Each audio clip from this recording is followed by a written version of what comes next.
Hello everyone. I'm just gonna do like a quick little video to answer some questions that people have asked me and to talk a little bit more about myself. I wish I had the copy. I do have proofs of my book finally, my first round of proofs, which I'm now editing. And actually, it's good I don't have it. I can't show you the cover yet. That's next month.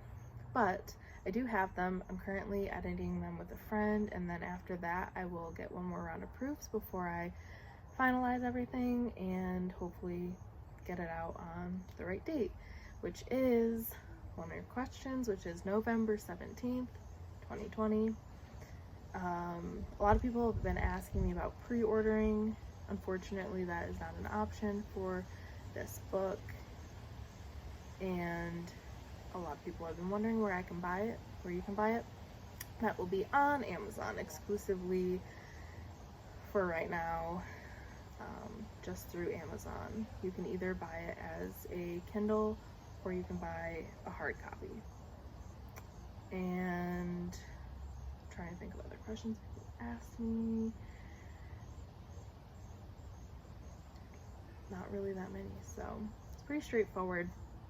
I've been releasing a lot of snippets of things, and I'm happy to see that a lot of you guys have commented on it and liked it. I don't want to give away full parts of anything because that would ruin the surprise. But I am excited to get it out to all of you guys on November 17th. It is a little tricky because you can't really pick an exact release date for Amazon. So I'm just gonna try my best to like time everything correctly so that it does happen on the 17th, because that's the date I would really like it to be on, and the day I've told everyone. But the reason I want it to be on that date is because that is the anniversary of my dad passing. So it's a special day, sad day, but a lot of the book does have to do with that incident and that day. So I thought it would be a nice little tribute to have it available on that day. So I just wanted to talk about me a little bit so you guys can get to know me a little better. Nothing crazy, but I have been spending a lot of time this quarantine time. I am back to work now, finally, but I had started doing a lot of art stuff. That is when I decided that I was actually going to make all of these random poems that I had about similar topic of death and loss and mourning into a book. I did my own cover art for the book. I had a lot of the poems written, but I did write some after I decided to make this book. I've been kayaking a few times, not as much as I would like to be. I have been seeing family again recently, which is great, which I wasn't doing for a while. Watching a lot of TV, not as much as at the beginning, so I kind of like got over that initial like binging hump, and I'm doing a lot better now, because that's when I started working on this in art. And then I did want to talk about the grieving process for me, which is weird to talk about. There's like parts of it that I touch on in the book, but I'm a very like,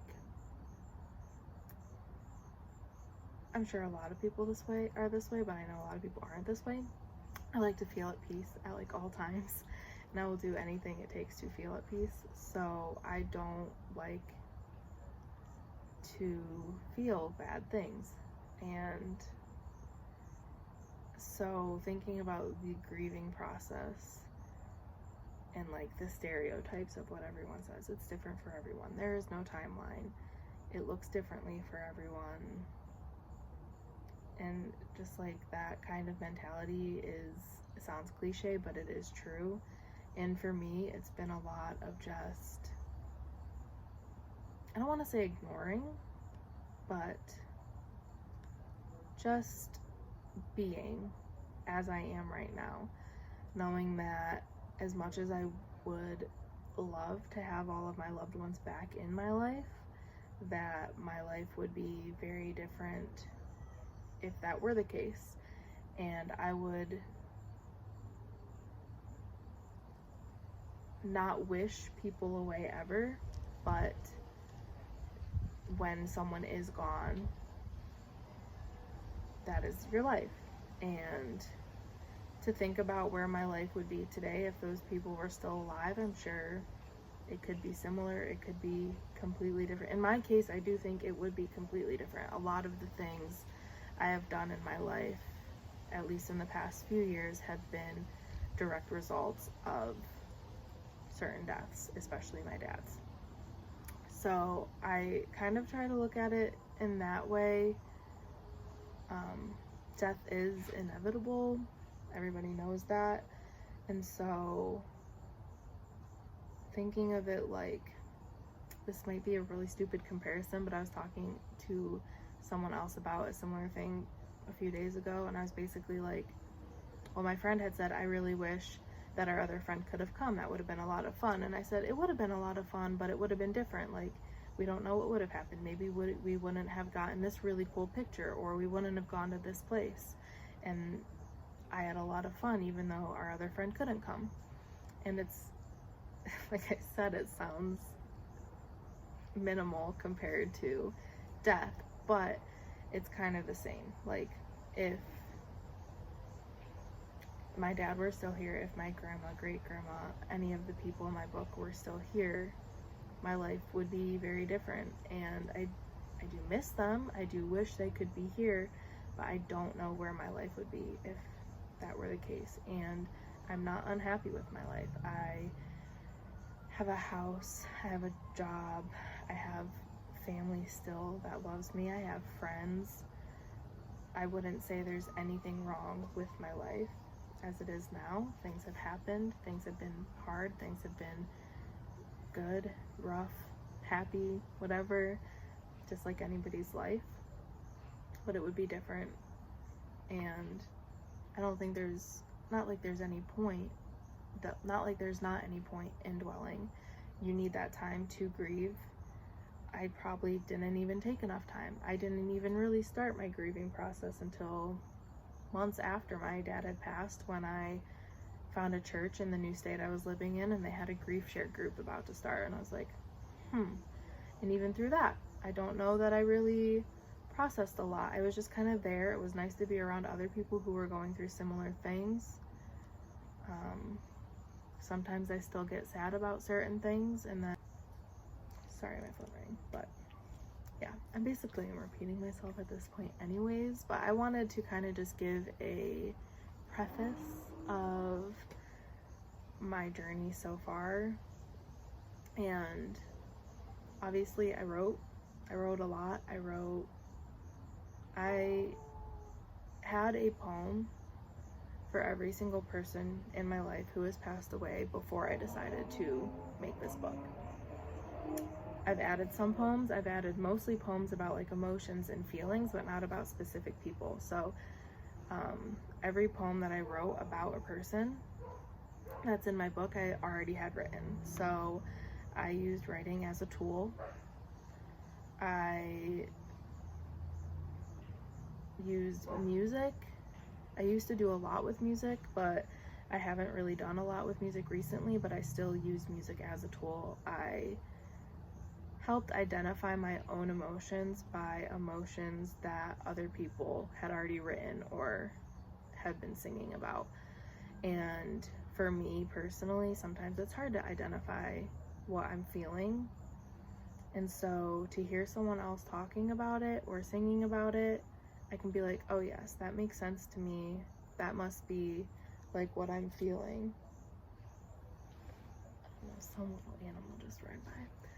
But that helped me a lot to kind of just like, one, not feel alone, because I should feel comfortable talking to my friends and family about anything I'm going through, but sometimes that's just like not who I am.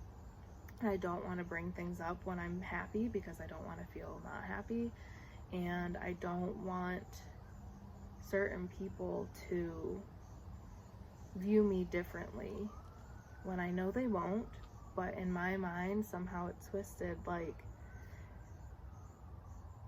this might be giving away a tad bit about a piece in the book, but basically the word strong was thrown at me all the time. And I came to hate that word because when people were constantly telling me that I was strong, it almost made me feel weak or confused because people were seeing me and perceiving me completely different than how I felt. And that made it hard to talk to these people. This person calls me strong. Why would I want to talk about something that's going to prove to them that I'm maybe not as strong as they think I am? And I went to, my dad passed away when I was in Kentucky doing a year of service, and after that I decided I wanted to do another year of service in Colorado, and everyone was like, wow, you're so brave for moving across the country and doing something like that and living with strangers. And not only one person told me that, several people told me that. And I've actually semi-recently talked to people and was like, this is really why I went.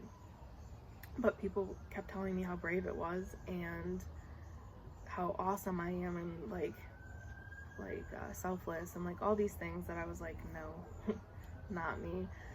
And the reason I went to Denver was because I was too afraid to come home. So in my mind, not saying that that's necessarily a bad thing, like I'm home now and I'm loving it.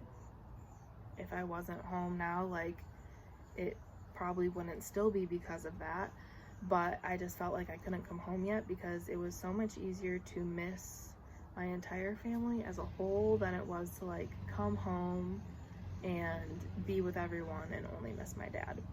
So to me, I was like, I was basically running away, not being brave. And to everyone else, I was like this brave person who could just pick up and move across the country like it was no big deal. So that was a very long explanation, but some of those things are probably explained more in depth in my book, but some of them I don't really talk about that much. So I don't know. I just felt like sharing some more about me and like why I wrote the book and what my process has been like, and so that I don't just like hand everyone this book and be like, here, read it. I want to show you that the words in that book are authentic and have made me vulnerable, which I hate being. So in this video, the more I keep talking, I'm like, wow, I need to be done. I'm saying too many things about myself.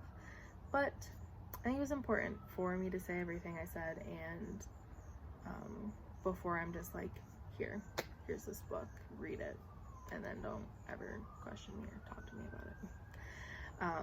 So that is more about that. I think I answered all the questions people asked me, timeline-wise and pre-ordering and everything like that. The last thing is well, I guess I thought of this during COVID, but thinking that COVID was gonna last this long, I was thinking about having some sort of book party or something. So not sure if that's gonna happen at this point, being 2 months away. Wow, that's soon, less than 2 months away, but I will keep people updated on that if that is something that I am going to do. But if you know me personally and see me, then feel free to ask me to autograph your book, because I will do that for you. Write you a nice little message. But yeah, okay, so happy Book Talk Friday with this really long video and maybe sad video, I don't know. Hopefully it just gave you some perspective on why I wrote and who I am, and I hope you all have a great weekend and long weekend for people who get Monday off.